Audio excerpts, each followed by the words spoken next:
Hello everyone, before this video starts, I would appreciate if you guys would leave a like and subscribe, since your support means the world to me and allows me to make these types of videos. Now let's get into the video. Let me just address this first. I was wondering why I didn't go somewhere else for college. The truth is, I can't. I didn't get accepted anywhere else, and believe me, I sent out a lot of applications. I'm not exactly college material. I didn't even know what AP classes were until my college counselor was helping me figure out my first semester schedule. For those not in the US, AP classes are advanced placement classes that can count as college credit, which I guess is a thing in other high schools, but certainly not ones like mine where no one plans on going to college after graduation. Maybe after my first year I can transfer or something, but even then I kind of need the scholarship I'm on. It's either that or take on massive debt with predatory interest rates, and I just feel I'd rather take my chances than be still paying off loans when I'm in my 40s. There's no guarantee it's safer anywhere else either. Old land is everywhere. Most people are just blissfully unaware of it. Also, sorry for not replying to comments last time. I read them all, but I was just so stressed and maybe having an emotional breakdown. But back to the matter at hand. I didn't know what to do after Chicken Tendy's last message. What I wanted to do was find Chicken Tendy and punch him in the face, but that was just an angry wish. I'm not really a confrontational person. I grew up with the more subtle art of being mad at someone, snide remarks and the silent treatment, that sort of thing.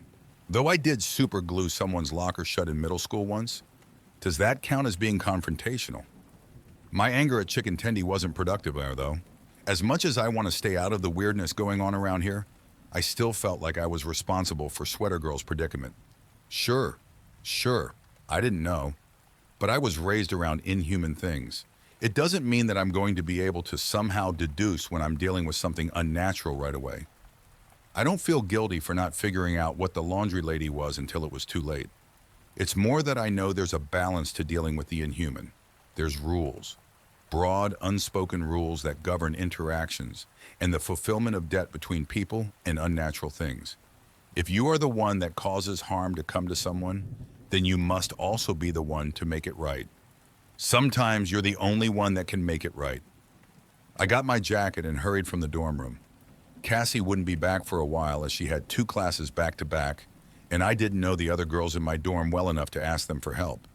Besides, there was a much more mundane means of getting help for this situation, one that anyone would take given my situation. I went to campus security. Their office was located in an unobtrusive 1-story building that I only knew how to find because it was attached to the on-campus grocery. It sat near the middle of campus, next to a tiny parking lot.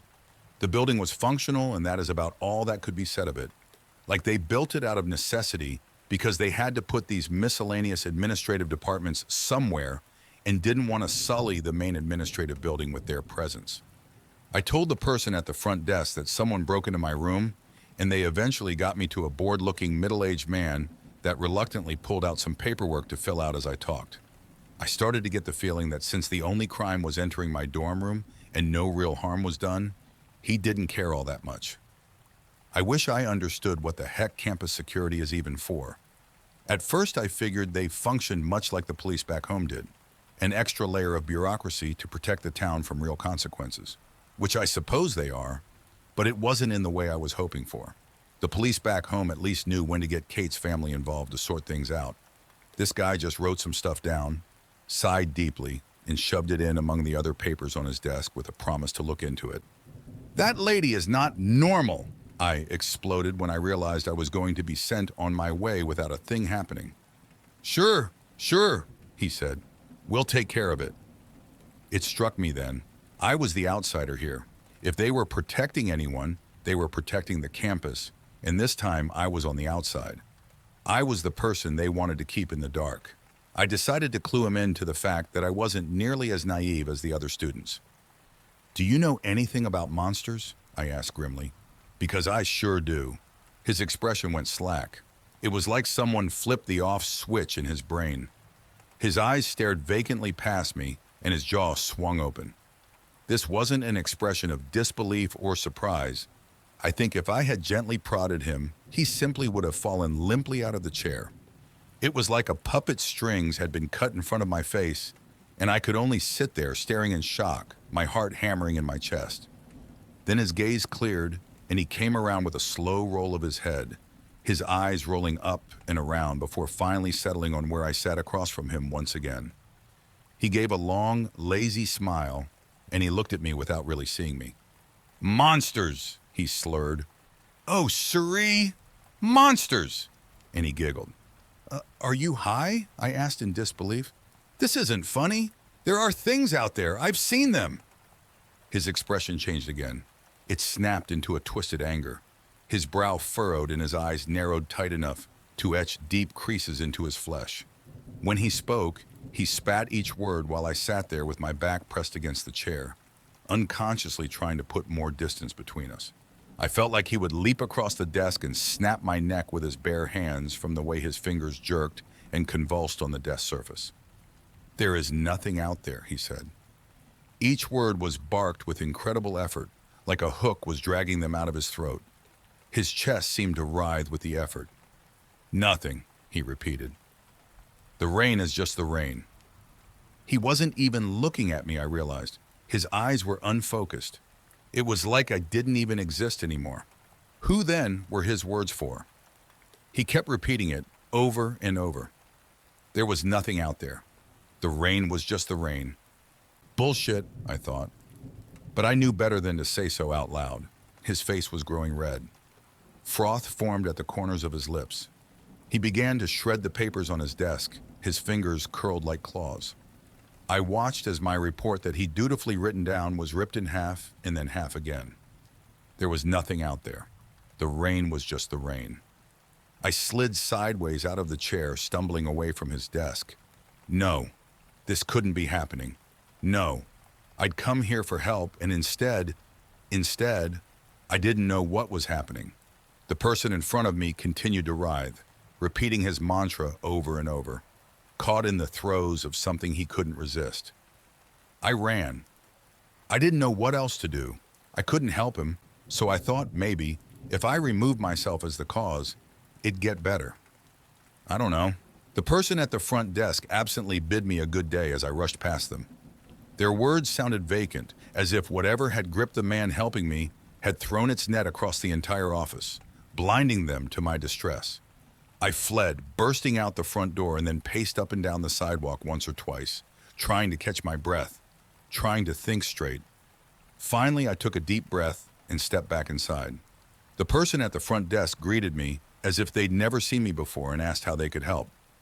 Down the hallway, I could see the man that had taken my report getting a drink from a water fountain. I stammered that I'd mistaken the door for the grocery and hurried back out. I started crying as soon as I stepped out of the building. I thought leaving my home would mean something, that everything would be different, no, that it would be better, that I'd be leaving behind the secrets and the fear. I feel so naive. This is just how our world is, and once you know what to look for, you can't go back. I sat down on the curb at the edge of the sidewalk, buried my head in my hands, and cried. There was something out there in the rain, and it didn't want to be found. Whatever it was entrenched. It'd taken over campus security, a student's first recourse for assistance. What else did it have a hold over? I felt so scared and helpless. There was no old sheriff here to help me, no list of rules. It was just me. "Hey," someone said from a few feet away. "You okay?" I looked up, and through my tears I saw a man that looked vaguely familiar. "Have we met?" I asked. "I think so. At the graveyard? You were with your mom?" It was the student that warned me about the rain. "I saw you walk out from campus security," he said awkwardly. "They can be pretty useless. Do you want to go to the town police?" "No, it's nothing they'll care about."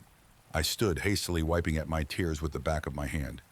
"Someone broke into my room and went through my things. They didn't take anything, but it's just crossing a line, you know? It's really something I should handle myself. I think I know what I need to do. I just don't want to do it." I glanced off towards the direction of Sweater Girl's dorm. If I went there and tried to help Sweater Girl directly, what then? Would Laundry Lady's earlier goodwill be revoked? How could I hope to deal with something inhuman when I didn't know what it was? I had no weapons, no protection, and no knowledge. This was the kind of thing that got people carted out of the campground in body bags. My throat was tight with fear. Would it help if I walked with you? The student offered. I'm going in that direction. And I agreed. I thought I was crazy for doing so. Who stumbles across someone having an emotional breakdown and offers to keep them company just like that? Or am I just being too cynical? But it did make me feel more normal, walking across campus with someone else, keeping up a conversation about boring, mundane things. He told me about how campus security arrested a bunch of students having a Nerf gun war a few years back and charged them with inciting panic. Useless, he laughed. All of them. Then we were at Sweater Girl's dorm and I told him I'd be fine from here. His name is Grayson and he's a sophomore. I got his Discord handle so I can contact him again. I loitered around the lobby until I could get into the dorm floors through the ancient practice of following closely behind someone else. Easy enough. Sweater Girl's hallway was empty. I could hear music faintly coming through the doors of some of the rooms. So there were people around, they just weren't out of their rooms. When I reached Sweater Girl's dorm number, my stomach twisted into a guilty, horrified knot. Her door was open and her room was ransacked. All her clothing had been thrown out of her closet and dresser and shredded. A confetti of fabric scraps coated the floor. I shuffled into the room and desperately cast about, kicking the piles of ruined clothing aside, searching for any hint of what had happened to her. She wasn't answering on Discord. I'd messaged her hours ago. Sure, she could be in class, but somehow I doubted it. I desperately scanned the bookshelves and the rest of the room. Her purse was still here. A backpack hung on the back of her chair. Maybe it was her roommate's, I thought desperately, and she really was at class. But no, that backpack, I remembered it. It was the one she'd pulled the extra sweater out of. I was too late. Of course I was too late. Hadn't I delayed in my stupid hunt for more information? Hadn't I been stalling when I went to campus security? Wasn't I searching for someone else to take care of my problem for me because I was scared to do so myself? And now here I was standing in the ruins of my mistake. In panic desperation, I ran from her room, down the hall, and I burst through the doorway of the laundry room. I'm glad the hallway was empty because I can't imagine what a sight I made. Wide-eyed, frantic, running mindlessly down the corridor. I froze in the doorway. The laundry room was the exact same as the one in my dorm. Maybe this doesn't seem surprising, but my dorm and her dorm were not the same floor plan. They were quite different, actually. My dorm had 4 wings around a central area and was rather aged. The carpet was threadbare. The furniture in the common areas was probably older than I was. Sweater Girl's dorm, on the other hand, had to be only a handful of years old. The carpet was fresh, the common area was sleek and modern, and the floor plan was an elongated L. I expected the laundry room to be modern too. New appliances, linoleum that wasn't so scuffed and worn, or at the very least, for it to be in a slightly different size room. Yet when I stepped through that doorway, I was hit with a sudden sense of disorientation, like I could no longer reconcile this place I was currently in as different from the laundry room of my own dorm. The similarity was that striking. It was like a perfect replica, down to the noisy, coin-operated washing machines and the stacked wall of dryers.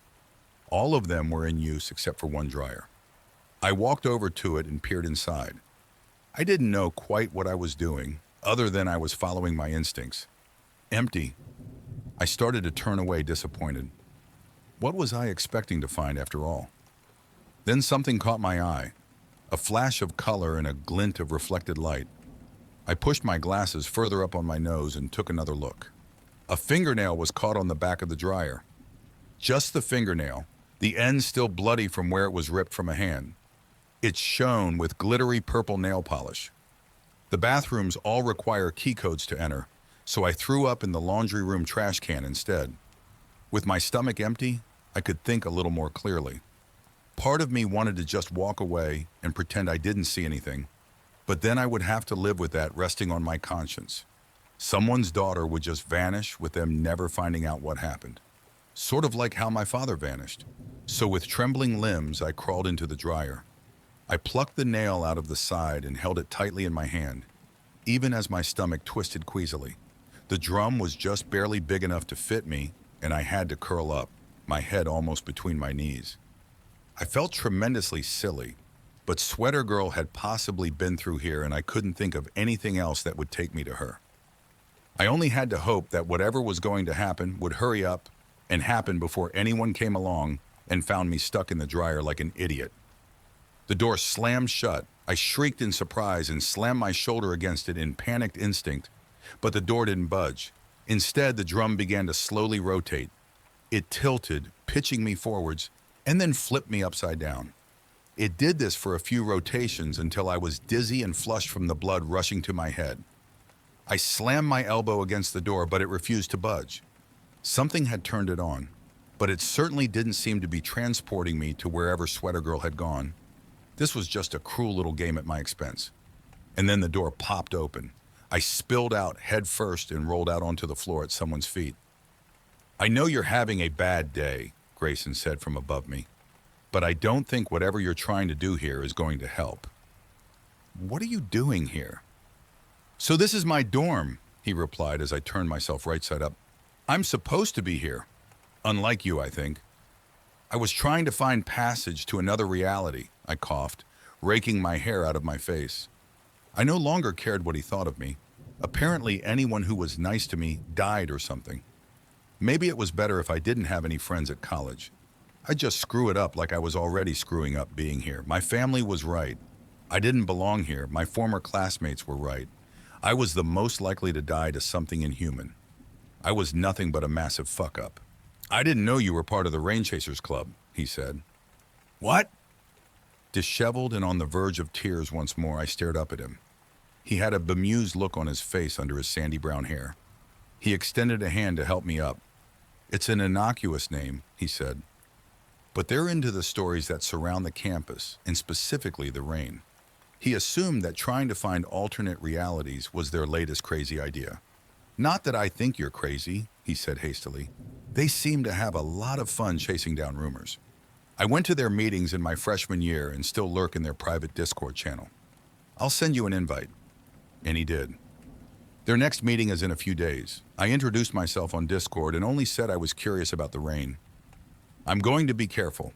After the incident with campus security, I think it's best if I listen and learn for a bit first. As for Sweater Girl, there's a glimmer of hope. A slim one. I can't confirm that she's dead. She's gone. That's different. And maybe I can find where she went and bring her back." Thank you for watching the video fully. Please hit the like and subscribe button, since I could not make these videos without your support, and it means the world to me.